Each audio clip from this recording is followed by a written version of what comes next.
Ikalabindalawang kabanata, Todos los Santos. Mga tauhang nabanggit sa kabanata.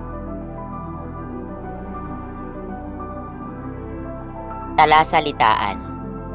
Di magkamayaw, magulo ang mga tinig, hindi magkaintindihan. Makipot, masikip, makitid. Napakaselan, sensitibo, pabulalas, pasigaw o pagsasalita ng malakas o mariin. Sepulturero, nagtatrabaho sa sementeryo. Naghihimutok, nagsusumigaw ang damdamin sanhi ng matinding kalungkutan o kasawian. Nakabunton, nakatambak. Sa dulo ng isang makipot na landas sa kanlurang bahagi ng San Diego, matatagpuan ang libingan ng mga patay. Ang buong paligid ay masukal, tinutubuan ng matataas na damo at gumagapang na halaman.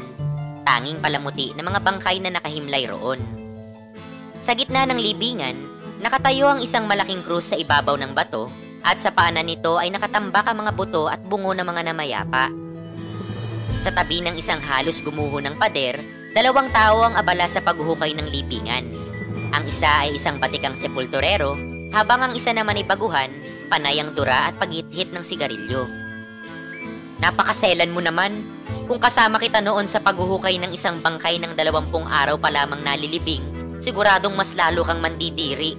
Malakas ang ulan noon at madilim ang paligid. Habang pasan ko ang kabaong, biglang natanggal ang mga pako nito. Halos malaglag ang bangkay. Ang bigat! Ang baho! Bakit mo hinukay? Tanong ng baguhan. Aba, paano ko malalaman? Iniutos lang sa akin. Sagot ng sepulturero. Anong ginawa mo sa bangkay? Napatingin ng veteranong sepulturero sa kanya. Kung hindi lamang kita kilala, hindi ko sasabihin sa iyo. Iniutos sa akin ng malaking kura na ilipat ito sa libingan ng mga inchik. Pero sa sobrang bigat at tayo ng libingan nila. Hindi pa natatapos ang kanilang usapan nang lumapit ang isang matandang tila may hinahanap. Tinanong nito ang tagapaglibing kung saan ang isang maputing bungo na may kumpletong mga ngipin na dati niyang iniligay sa paanan ng krus. Dumukot ang matanda ng isang salapi mula sa kanyang bulsa.